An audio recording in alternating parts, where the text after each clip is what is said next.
Everyone, I am possible class में आप सभी का स्वागत है। इस वीडियो में हम डिस्कस करने वाले हैं previous year question paper social science का। ओके, जो कि 2021 का पेपर है, तो बहुत इंपॉर्टेंट है पीवाईक्यू। तो अंत तक जरूर देख के जाइएगा, चैनल को सब्सक्राइब भी कर लीजिएगा ताकि आपको सारे सब्जेक्ट के पीवाईक्यू जो है वो मिलती रहें। ओके, तो चलिए स्टार्ट करते हैं। जैसे कि हम लोग जानते ही हैं, सोशल साइंस का पेपर जो है सबको बहुत ज़्यादा हार्ड लगता है।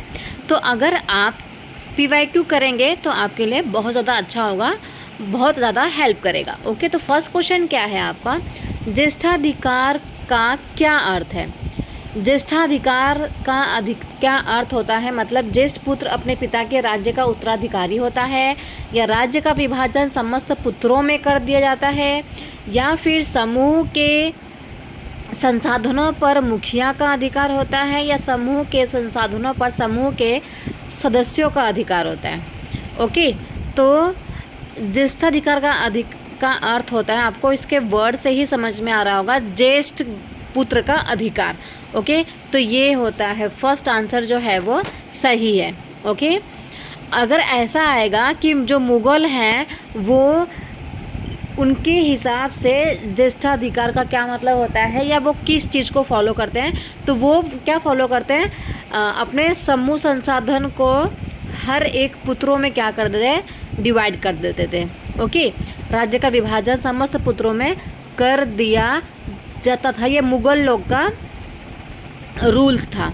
ओके, और उसके अंदर ही ये टॉपिक दिया हुआ था, तो इसलिए मैंने आपको ये एक्स्ट्रा इन्फॉर्मेशन भी बता दी है। चलिए देखते हैं 32 वाला, which of the following is a chronologically correct order of annexation by East India company.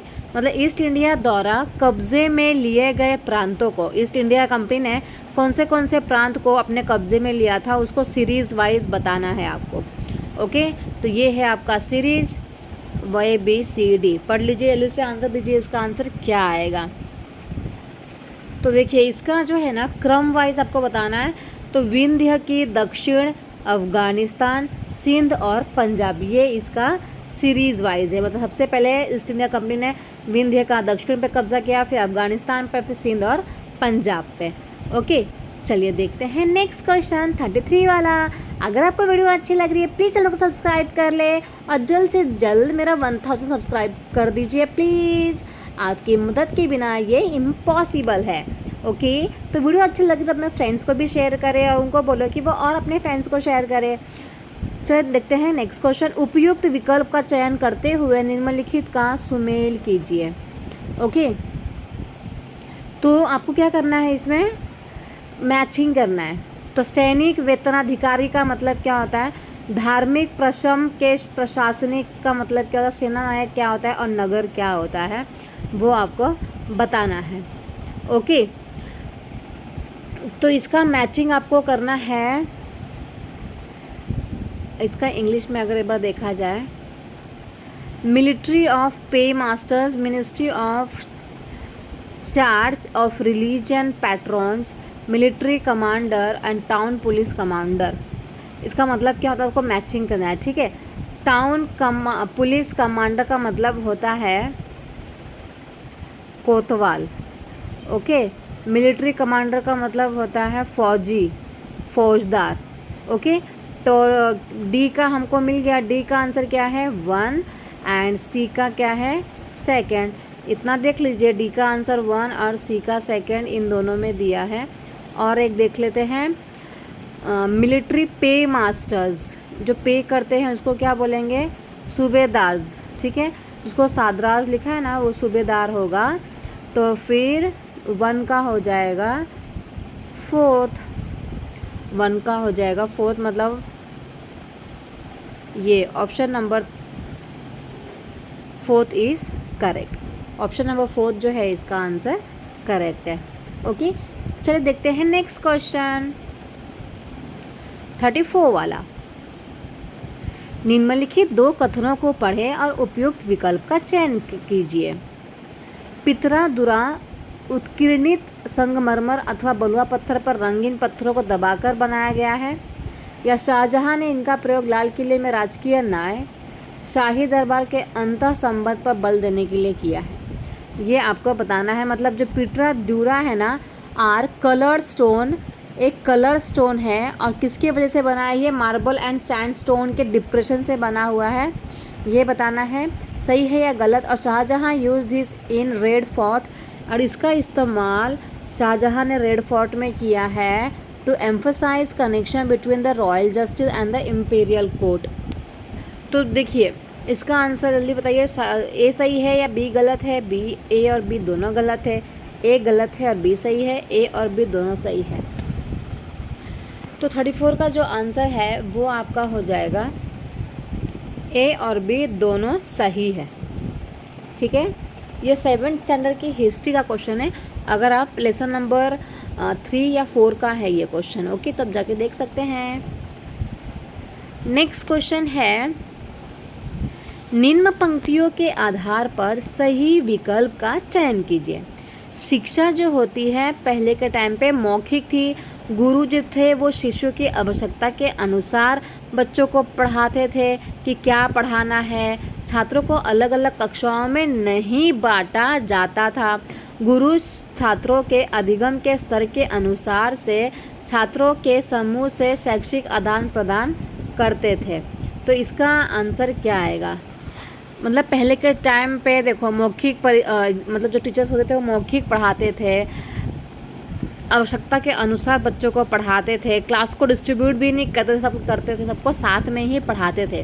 तो ये किस प्रकार की प्रक्रिया है, शिक्षा का आदान प्रदान अव्यवस्थित था इसलिए ऐसा करते थे, या जो प्रणाली थी वो लचीली थी, या प्रणाली स्थानीय ज़रूरतों के अनुकूल है, या शिक्षक छात्रों को अपने विचार प्रकट करने की अनुमति नहीं देते थे। देखो तो ये जो प्रणाली थी जो पहले के टाइम की, वो जो थी ना वो लचीली थी, ओके, एंड प्रणाली जो थी ना वो स्थानीय ज़रूरतों के अनुकूल है। बी एंड सी जो है वो दोनों सही है, ओके। पहले की प्रणाली बहुत ज़्यादा अच्छी थी, बच्चों को बच्चे के कैपेबिलिटी के अनुसार, बच्चे के अंदर क्या टैलेंट है इसके अनुसार पढ़ाया जाता था, ओके। जैसे कि अगर हम 5 पांडवों की बात करें, जब वो गुरु द्रोणाचार्य के पास शिक्षा लेने गए थे तो गुरु द्रोणाचार्य ने पहले पांचों को उन्होंने क्या दिया, देखा, उनका टैलेंट देखा कि किस चीज़ में माहिर है। तो उन्हें पता चला भीम जो है वो गदा में अच्छे हैं, अर्जुन जो है वो धनुष चलाने में अच्छे हैं, तो उसको उसके अकॉर्डिंग शिक्षा दी गई। तो बहुत ही अच्छी बात है ना, वरना अगर अर्जुन को हम लोग गदा सिखाते तो क्या वो कर पाता, नहीं कर पाता ना। बट आज के डेट में हम लोग वही पढ़ाई पढ़ रहे हैं जिसके अंदर टैलेंट किसी और चीज़ का है और उसे पढ़ाते हम कुछ और ही हैं, राइट। चलिए नेक्स्ट देख लेते हैं, कौन सा सही है वही बताना है। शराब बनाने वाले नाई और बावर्ची को ऊंचे प्रशासनिक पदों पर बढ़ाने के लिए मोहम्मद तुगलक की आलोचना हुई है, ये पूर्ण रूप से सही है। ये भी 7th स्टैंडर्ड की हिस्ट्री का ही क्वेश्चन है, ओके। और उस समय में प्रचलित सामाजिक आर्थिक रूढ़िबद्धता को धारणा को दर्शाता है। उस टाइम पे ये रूढ़िबद्ध सोच बहुत ज़्यादा थी, तो इस चीज़ को वो दर्शाता है, ओके। तो कौन सा आंसर सही है, ए और बी दोनों ही सही है, क्योंकि जो मोहम्मद तुगलक है ना, तो उन्होंने अपने टाइम पे क्या किया था, जब वो मुग़ल एम्परर थे तो उन्होंने क्या किया था कि नाई को, खाना बनाने वाले को बहुत बड़ी बड़ी उपाधि उन्होंने दे दी थी, जिसके वजह से ना उनकी बहुत आलोचना भी हुई। पर उस टाइम पे ये करना ज़रूरी भी था, क्योंकि उस टाइम पे बहुत रूढ़िबद्धता हमारे इंडिया में थी। तो ए एंड बी दोनों सही है, और जो बी है वो ए का सही अनुमान लगाता है, ओके। चलिए देखते हैं नेक्स्ट क्वेश्चन जो कि है 37 वाला।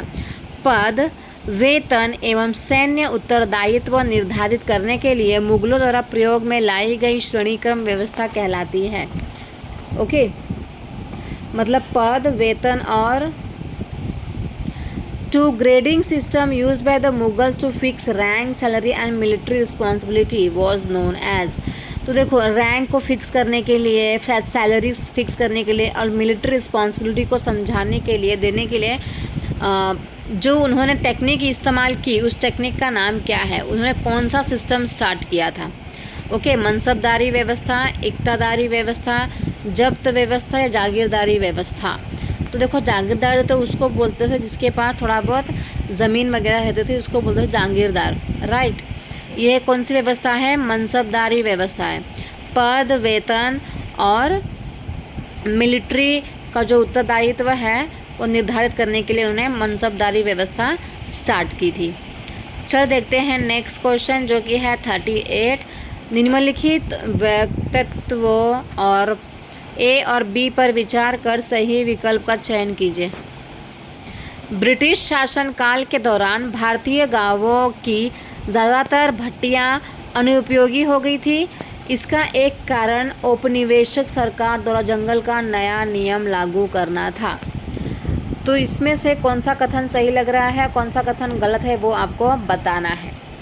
ओके, तो देखिए, जब ब्रिटिश शासनकाल का टाइम था ना, तो जो हमारे इंडिया में जितनी भट्टियाँ थी वो अनुपयोगी हो गई थी, क्योंकि सबसे क्या कर दिया गया था, भट्टियों का काम छीन लिया गया था और ईस्ट इंडिया कंपनी में काम करने के लिए उन्हें मजबूर कर दिया गया था। तो बहुत सारी भट्टियाँ जो थी वो अनुपयोगी हो गई थी, राइट। और सरकार द्वारा जंगल का नया नियम लागू कर दिया गया था। तो दोनों ही सही है। Okay, A and B both are correct, मतलब option number D, fourth one is correct. चल देखते हैं नेक्स्ट क्वेश्चन जो कि है 39 वाला। महात्मा गांधी ने शिक्षा में कारीगर सीखने पर जोर क्यों दिया? मतलब लर्निंग ऑफ क्राफ्ट्स को सीखने में जोर क्यों दिया महात्मा गांधी ने? क्योंकि जो क्राफ्ट्स है ये बच्चों को पूरी तरह से स्वतंत्र बनाएगा या फिर ये बच्चों को काबिल बनाएगा जिसे वे आजीविका कमाने में माता पिता की मदद कर सकेंगे। यह दिमाग और समझने की क्षमता को विकसित करेगा। यह गरिमा और आत्मसम्मान की वृद्धि की ओर लेके जाएगा। तो देखो, जो क्राफ्ट्स होते हैं ना, उसको महात्मा गांधी ने क्यों स्टार्ट किया? ओके, तो ये जो है ना, इसका आंसर आएगा, बच्चा जो है सिर्फ क्राफ्ट्स करने से स्वतंत्र नहीं बनेगा, राइट। बच्चे के अंदर तो स्वतंत्रता पहले से ही है, क्लास में बच्चा खुद ही इंडिपेंडेंट होता है, राइट। और आजीविका बच्चा जो है कमाने के लिए हम लोग उसको क्राफ्ट को नहीं सिखाएंगे, हम सिखाएंगे सी एंड डी। क्राफ्ट जो होता है बच्चों को दिमाग से और समझने की क्षमता का विकास करता है, गरिमा और आत्मसम्मान की वृद्धि करता है। So C and D is the correct answer. Option number 4 is correct. Okay, चलिए देखते हैं 40 वाला क्वेश्चन। गुलामगिरी जो है नाम की पुस्तक के लेखक कौन है? गुलामगिरी पुस्तक के जो लेखक हैं वो है ज्योतिराव फुले, याद रखिएगा। ज्योतिराव फुले ने ही गुलामगिरी जो बुक है उसको लिखी थी। ओके, चलिए नेक्स्ट देखते हैं 41 वाला क्वेश्चन। पेरियार का गैर ब्राह्मण आंदोलन डैश विचारधारा पर आधारित था। तो कौन सी विचारधारा पे आधारित था पेरियार का गैर ब्राह्मण आंदोलन? ओके, मतलब जो ब्राह्मण नहीं है उनके लिए आंदोलन किया गया था। तो ये आंदोलन क्या था, किसके ऊपर बेस्ड था? ठीक है, सम्मान देंगे, सर्वप्रथम व्यक्ति को स्वयं का सम्मान करना चाहिए, तभी दूसरे भी सम्मान देंगे तथा उस तरह से हमारे साथ व्यवहार करेंगे। स्वयं को धार्मिकता से मुक्त करना, क्योंकि सभी असमानताओं को ईश्वर की देने के रूप में प्रोत्साहित किया गया है। सामाजिक असमानताओं के विरोध के तौर पर ग्रंथों अभिलेखों में जो कहा गया है उसके विपरीत करना, उसके विपरीत हम क्यों करेंगे, राइट। और नए धर्म का उदय को बताना, बढ़ावा देना जो समावेशी हो तथा व्यक्तित्व के लिए सम्मानजनक हो। तो ये भी ठीक ही है कि हमें क्या करना चाहिए, दूसरे धर्म का उदय को बढ़ावा देना चाहिए, पर ऑलरेडी हमारे इंडिया में बहुत धर्म है तो इसका ये आंसर भी नहीं होगा, राइट। तो सही आंसर है स्वयं को धार्मिकता से मुक्त करना, क्योंकि सभी असमानताओं को ईश्वर की देने के रूप में प्रोत्साहित किया गया है। जो भी असमानताएं हमारे देश में हैं, लोगों में जो असमानताएं हैं, वो सारे ईश्वर के रूप में ही प्रकट किया गया है कि भाई ईश्वर ने ही ये असमानताएं दी हैं, तो हमें उसे स्वीकार करना चाहिए, उस चीज़ से हमें मुक्त होना चाहिए। तो ये जो है पेरियार ने जो गैर ब्राह्मण आंदोलन किया था वो उसके लिए ही था कि जो असमानताएं हैं वो ईश्वर की ही बनाई हुई है, तो हमें उसे मानना चाहिए और जो हमारा सोच है उसे हमें चेंज करना चाहिए। चलिए देखते हैं नेक्स्ट क्वेश्चन 42 वाला। 1906 में सोंग्रम संगमा की बगावत इसलिए हुई क्योंकि जनजातीय समूहों ने तो सोगम संग्रह जो है ना, संगमा उनकी बगावत क्यों हुई थी?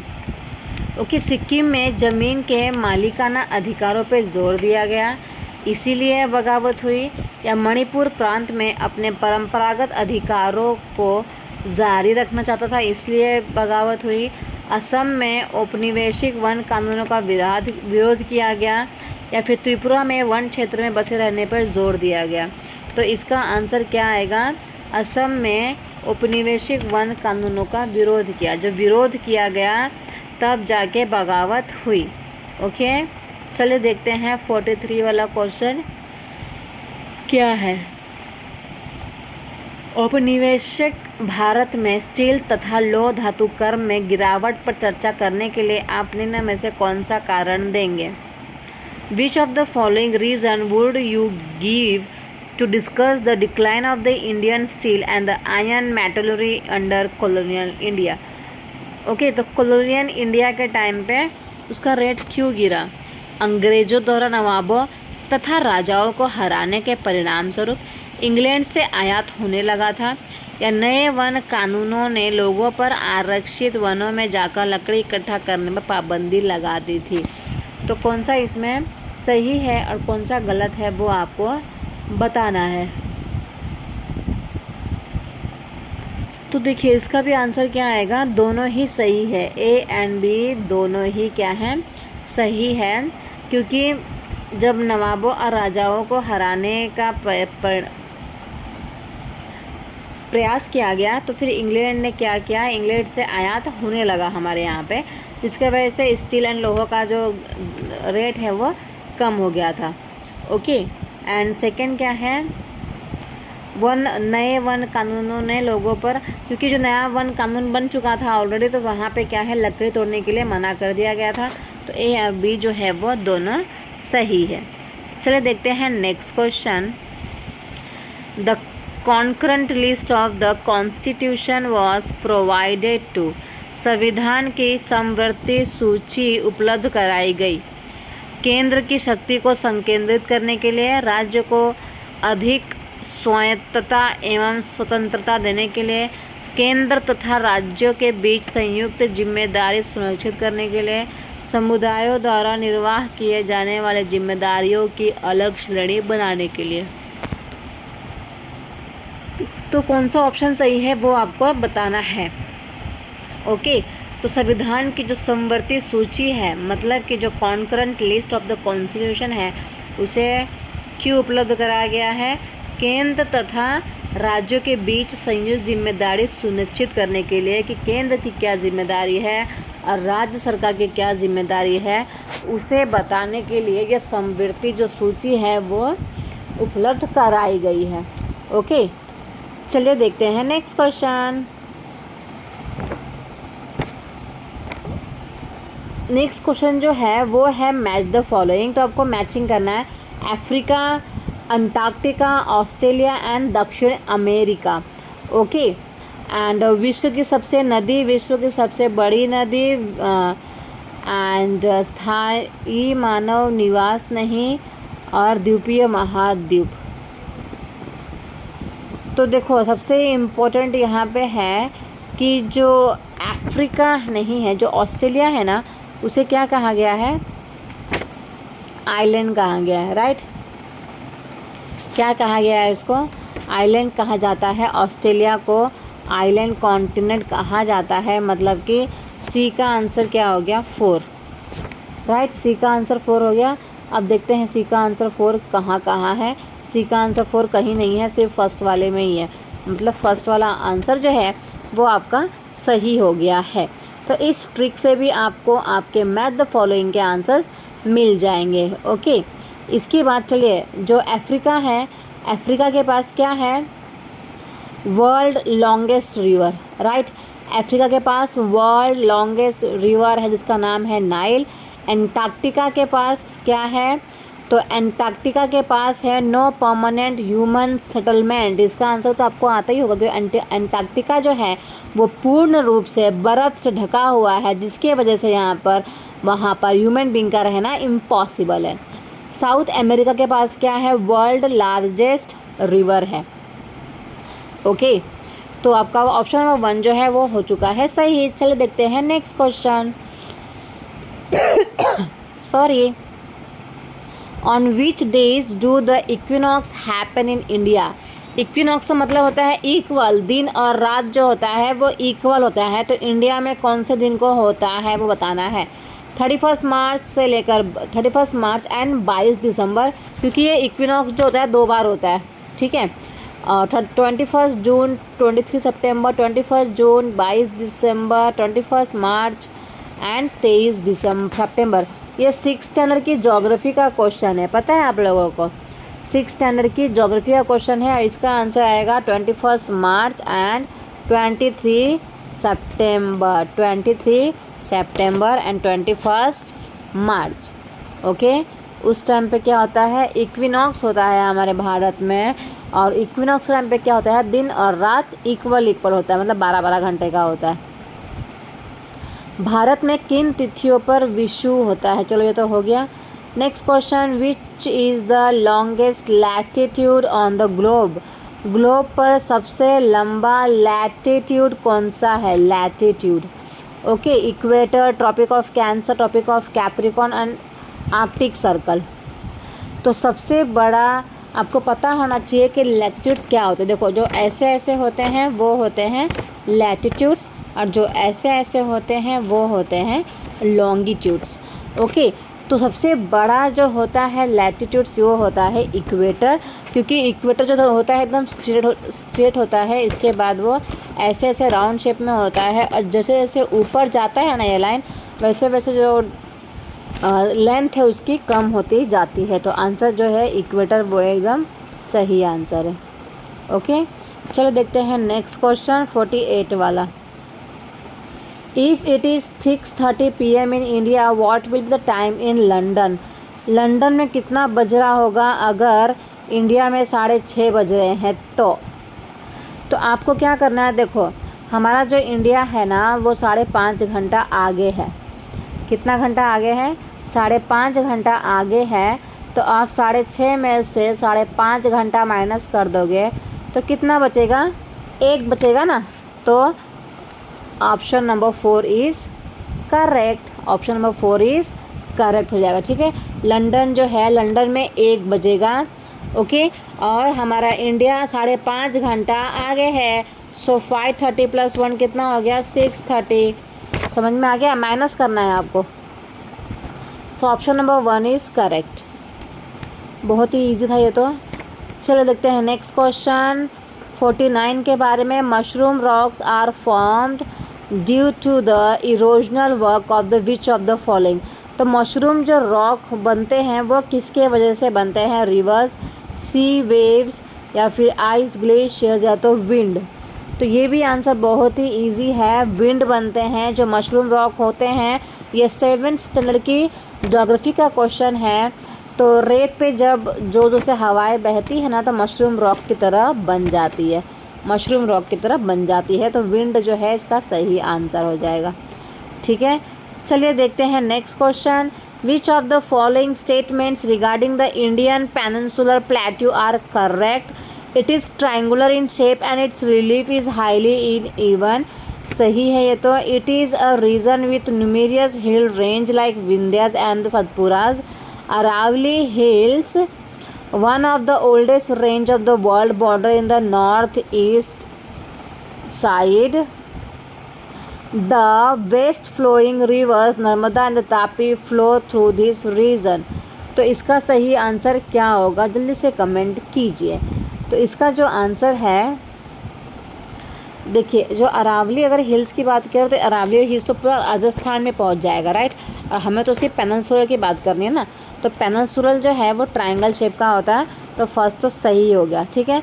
बहुत सारे हिल्स भी, क्योंकि यहाँ पे क्या है, घाट है ना, तो जहाँ पे घाट रहेगा वहाँ पे हिल्स तो रहेगा ही। तो विंध्या है एंड सतपुरा है, ये सही बात है। मतलब ए भी सही है, बी भी सही है।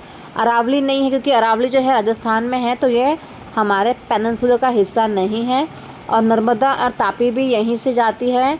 तो यस, ये तीनों सही है, मतलब ABD is the correct. Option number 3 is correct. चलिए देखते हैं नेक्स्ट क्वेश्चन 51 वाला। Which of the following statement is correct. तो रेड फोर्ट के बारे में कौन सा स्टेटमेंट सही है वो बताना है। Red Fort is made of sedimentary rock whereas the Taj Mahal is made of metamorphic rock. Red Fort is made of metamorphic rocks whereas Taj Mahal is made of sedimentary rock.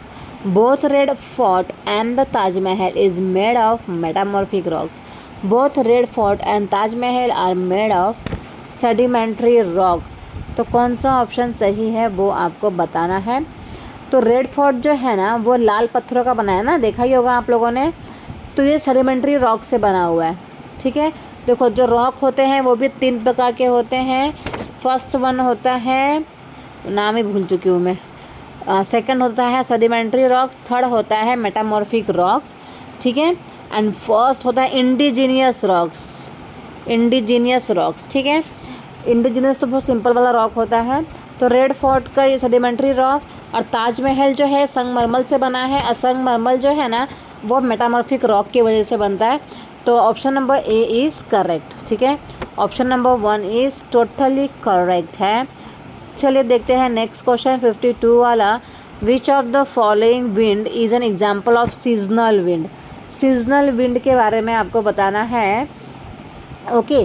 तो देखो trade winds बोलते हैं उसे, या monsoon बोलते हैं, या वेस्टर्लाइज बोलते हैं, या लैंड ब्रीज बोलते हैं। जब हम लोग सीजनल विंड की बात करेंगे तो सीजनल जो हवा आती है तो उसके वजह से हमारे मानसून में बदलाव आते हैं ना। हम बोलते हैं मानसून, देखो मानसून आ गया या सीज़न हमारा बदल गया, राइट। तो ये क्या हो जाएंगे, मानसून बोलते हैं। सीजनल विंड्स मतलब कि monsoon, okay. Option number 2 is correct. चलिए देखते हैं नेक्स्ट क्वेश्चन, ऑप्शन नंबर 3, 53 वाला हम देखते हैं। Consider the following statement A and B and choose the correct option. Astronauts have to wear special protective space suit to survive the moon. सही बात है।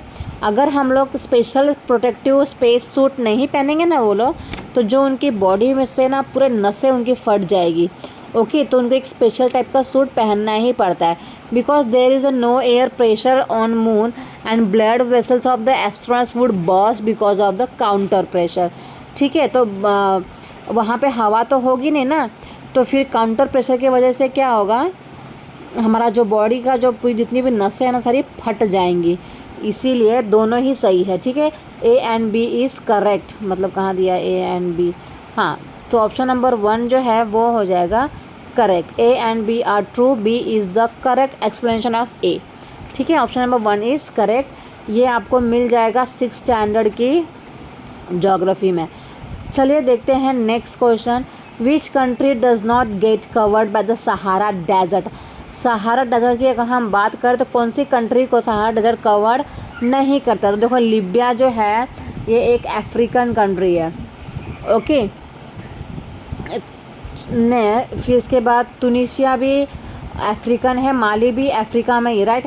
साउथ सूडान जो है ना वो एक अलग कंट्री है, साउथ सूडान, ओके। तो सहारा डेजर्ट जो है उसको कवर नहीं करता है। तो ऑप्शन नंबर 4 जो है वो आपका सही हो जाएगा। चलिए देखते हैं 55 वाला question. Which method of soil conservation is most suitable in the coastal and the dry region. तो कौन सा तटीय प्रदेशों में, शुष्क प्रदेशों में मृदा संरक्षण का सबसे उचित तरीका कौन सा है, ओके। मल्च बनाना, चट्टान बांधना, रक्षक मेखलाएं, या वेदिका फॉर्म करना। टेरेस फार्मिंग, शेल्टर बेल्ट्स, या तो रॉक डाम, या तो मल्चिंग। कौन सा, अगर देखो आप सॉइल कंजर्वेशन, सॉइल को आपको बचाना है तो कौन सा मेथड जो है ना सूटेबल रहेगा कोस्टल एरिया में एंड ड्राई रीजन में, ओके। तो मेरे हिसाब से तो चट्टान बांधना, ओके, चट्टान बांधना भी सही है। एंड रक्षक मेखलाएं मतलब शेल्टर बेल्ट्स, अगर हम शेल्टर बेल्ट्स बनाते हैं ज़्यादा अच्छा रहता है। शेल्टर बेल्ट्स का मतलब क्या, अगर यहाँ पे बहुत सारी मट्टी है तो यहाँ पे ऐसा बेल्ट बना दो, और गांव में ऐसा ही किया जाता है। अगर आपने देखा होगा तो ऐसे ऐसे बेल्ट्स बनाते हैं लोग, जिसके वजह से जो मिट्टी है वो एक ही जगह रहती है, बह नहीं जाती है बारिश के साथ साथ, ओके। चलिए देखते हैं next question. Read the statement A and B and choose the appropriate option given below. जो फर्स्ट वन है इससे पहले अगर चैनल को सब्सक्राइब नहीं किया है प्लीज़ चैनल को सब्सक्राइब कर ले, लाइक कमेंट शेयर ज़रूर करें और जल्द से जल्द मेरे 1000 सब्सक्राइबर्स पूरे करें। चलिए देखते हैं next question. Joint sector industries are owned and operated by the state and individuals or group of individuals. Amul is a joint sector industry. तो देखिए ये तो 9th स्टैंडर्ड के इकोनॉमिक्स का क्वेश्चन है। ओके 9th स्टैंडर्ड का economics का question है। तो जॉइंट सेक्टर इंडस्ट्री जो होती है ना वो खुद की होती है और operated by the state and individuals, ये गलत है, ठीक है। जॉइंट सेक्टर कंपनी अगर किसी की होगी तो वो खुद की कंपनी होगी और वो लोग मिलके करेंगे ना, स्टेट क्यों उसको हैंडल करेगा, राइट। और अमूल कंपनी जो है वो जॉइंट सेक्टर कंपनी नहीं है। So A and B is false, B is correct, A is false, both A and B are false, yes both A and B are false. Okay चलो देखते हैं next question 57 वाला। Milpa, roca, ladang and the different names for. Milpa, roca and ladang किसके विभिन्न नाम है, किसी का नाम है ये। तो चावल की किस्में है ये, या फिर शिफ्टिंग कल्टीवेशन का नाम है, या अलग अलग मेज़ का नाम है, दालों का नाम है, या फिर वाणिज्यिक अनाज कृषि है, ये क्या है बताओ। तो ये जो मिल्पा है, रोका है ना, ये शिफ्टिंग कल्टीवेशन का नाम है, शिफ्टिंग कल्टीवेशन, ठीक है। मिल्पा हो गया, रोका हो गया, लादंग हो गया, वो है शिफ्टिंग और कल्टीवेशन का नाम। ओके चलिए देखते हैं नेक्स्ट क्वेश्चन। ये है चाकसंग कम्युनिटी। जो चाकसंग कम्युनिटी है where are who are into terrace cultivation belongs to which of the following states. तो जो चांगसांग कम्युनिटी है ना वो टेरेस कल्टीवेशन करते हैं और कौन से स्टेट से बिलोंग करते हैं वो आपको बताना है। मिज़ोरम, नागालैंड, मेघालय या फिर मणिपुर। तो इसका जो आंसर है वो है नागालैंड। नागालैंड से ये चाकसेंग वाली जो कम्युनिटी है वो बिलोंग करती है। ओके चलिए देखते हैं next question. Children in a class refuse to share their food with a particular child as they think he and she is poor and dirty. This is a case of, कौन सा case है। एक बच्ची अपना tiffin नहीं दे रही है, वो सोच रही है कि बच्चा गरीब है, भिखारी है, डर्टी है, गंदा है, इसलिए मैं उसको अपना टिफ़िन नहीं दूंगी। तो ये किस चीज़ की प्रॉब्लम से फेस कर रही है, क्या कर रही है वो उस बच्चे के साथ, अवपीड़न कर रही है, कलंक कर रही है, या भेदभाव कर रही है, या प्रभुत्व कर रही है, कोर्शियन कर रही है, स्टिग्मा कर रही है, डिस्क्रिमिनेशन या फिर डोमिनेंस, क्या कर रही है। इसका आंसर आपको पता ही होगा कि ये क्या कर रही है, भेदभाव कर रही है। कुछ बच्चों को दे रही है बट कुछ बच्चों को नहीं दे रही है, राइट। तो वो क्या कर रही है, भेदभाव कर रही है। चलिए देखते हैं नेक्स्ट क्वेश्चन जो कि है 60 वाला। Power shared among the different organs of government such as the legislature, executive and judiciary is called. तो पावर जो है ना शेयर किया जाता है डिफरेंट ऑर्गन्स को, ठीक है। लेजिस्लेचर को बहुत सारे पावर्स होते हैं, जो एग्जीक्यूटिव है उसको बहुत सारे पावर्स होते हैं, जो जुडिशरी है उसके पास बहुत सारे पावर्स होते हैं ना। तो उससे ही क्या कहा जाता है, horizontal distribution of powers, federal distribution of power, vertical distribution of power, या फिर लैटरल डिस्ट्रीब्यूशन ऑफ पावर। तो इसका आंसर क्या हो जाएगा, हॉरिजॉन्टल डिस्ट्रीब्यूशन ऑफ पावर। चलिए देखते हैं next question. Which of the following is an aspects of the monarchy. Monarchy का मतलब क्या होता है ये आपको बताना है। ओके मोनार्ची का मतलब होता है राजतंत्रीय सरकार के बारे में आपको बताना है।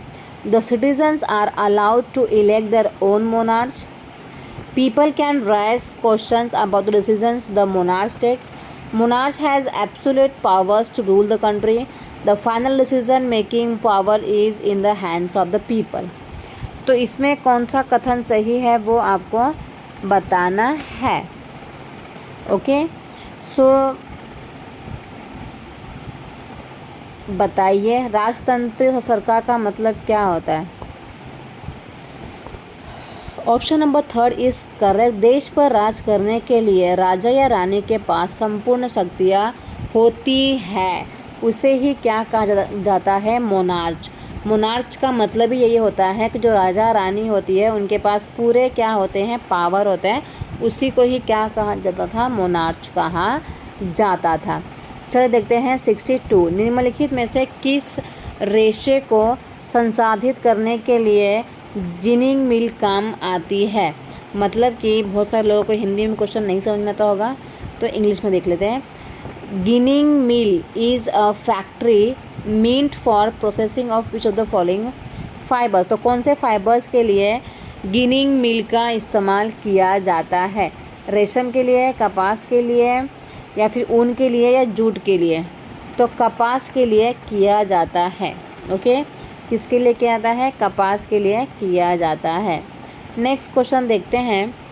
सप्ताह में 2 बार लगने वाला इरोड़ का कपड़ा बाज़ार संसार के विशालतम कपड़ा बाज़ारों में से एक है। यह निम्नलिखित में से कौन से राज्य में स्थित है? तो ठीक है, सप्ताह में 2 बार क्या लगता है? कपड़ों का बाज़ार लगता है। तो ये जो बाज़ार जो है ना, कपड़ों का बाज़ार एक बहुत विशाल बाज़ार है।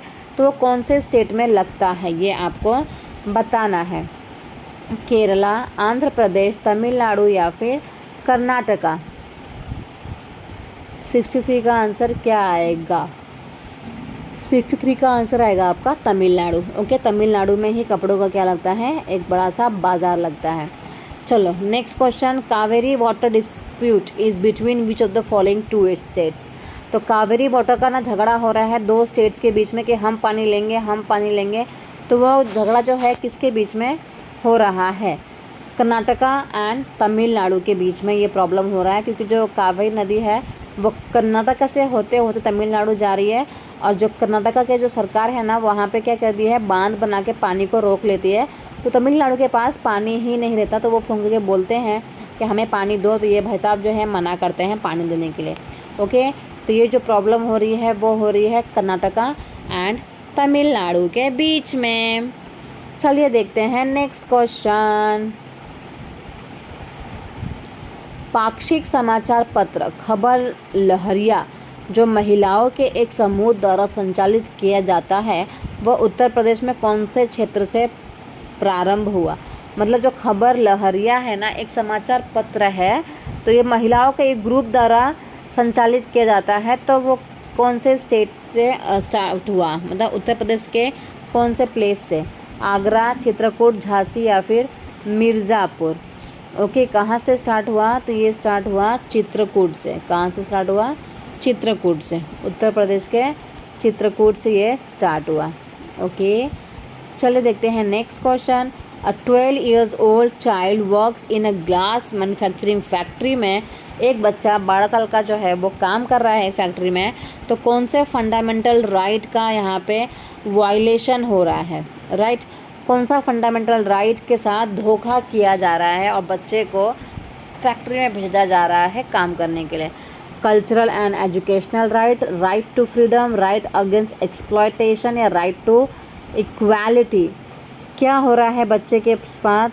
Right against exploitation. बच्चे के पास क्या होना चाहिए? एक्सप्लॉयटेशन अगर हो रहा है तो उसके अगेंस्ट वो एक्शन ले सकता है।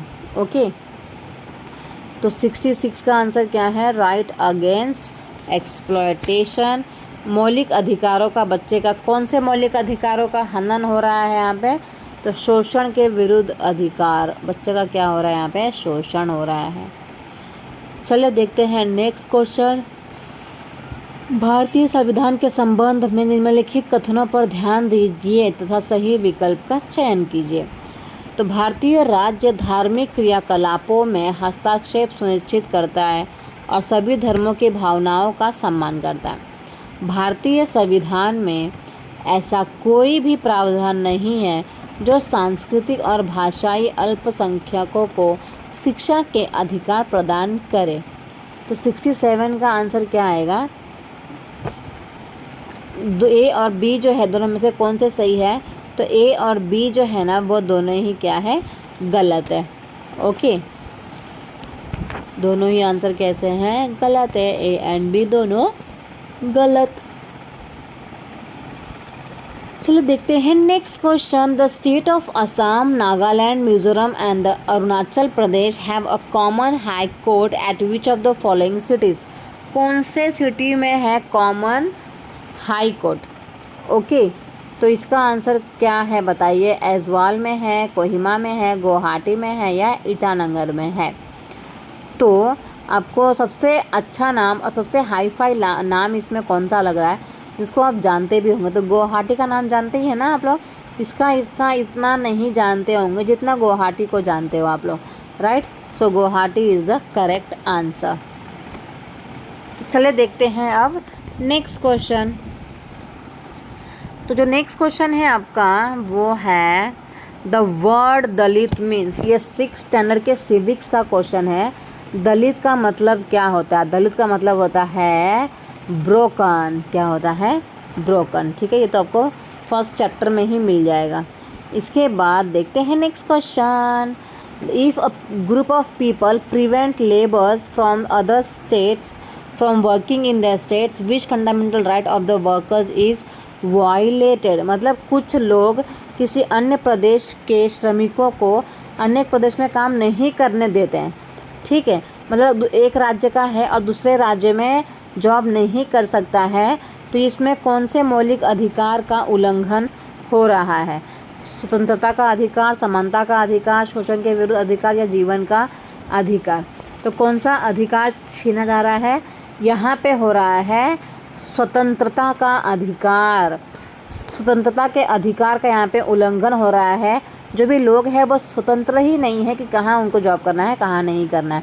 ठीक है, तो अगर आपके साथ भी ऐसा कुछ हो रहा है कि आप यूपी के हैं और आपको मुंबई में जॉब नहीं देने जा रहे हैं, नहीं करने दे रहे हैं, तो आप कंप्लेन कर सकते हैं और बोल सकते हैं कि मेरे अधिकारों का उल्लंघन हो रहा है, मेरे स्वतंत्र अधिकार का उल्लंघन हो रहा है। ठीक है, चलिए देखते हैं नेक्स्ट क्वेश्चन। कौन सा सही है कौन सा गलत वही आपको बताना है। Historical events are continuous and coherent. Historical forces are neither linear not cyclical. तो देखो, सामाजिक विज्ञान की पाठ्यचर्या में इतिहास एक महत्वपूर्ण भूमिका निभाता है। तो निम्नलिखित में से इतिहास की प्रकृति के विषय में कौन सा कथन सही है? तो ऐतिहासिक घटनाएं जो होती है वो निरंतर और सुसंगत होती है, और ऐतिहासिक बल न तो रेखीय होते हैं और न ही चक्रीय होते हैं। तो कौन सा सही है वो आपको बताना है। ओके, तो इसका जो आंसर है वो है केवल ए। केवल ए। ऐतिहासिक घटनाएं जो होती हैं वो निरंतर होती हैं और सुसंगत होती है। ओके, चलो देखते हैं नेक्स्ट क्वेश्चन 72 वाला।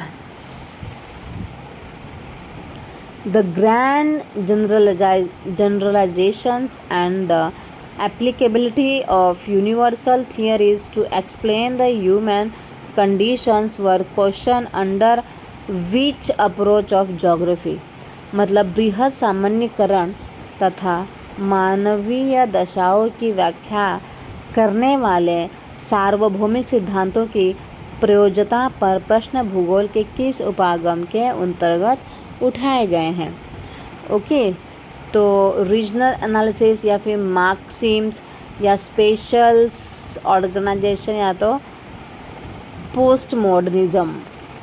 तो 72 का आंसर क्या आएगा? आएगा पोस्ट मॉडर्निज़्म। ओके, ये जो है 9th स्टैंडर्ड का लग रहा है, क्योंकि 8th स्टैंडर्ड तक तो मैंने ऐसा कुछ भी नहीं पढ़ा है। और ये सारा जो क्वेश्चंस है ना वो सारे हैं आपके पेडागोजी के संबंध में। किसके संबंध में है ये?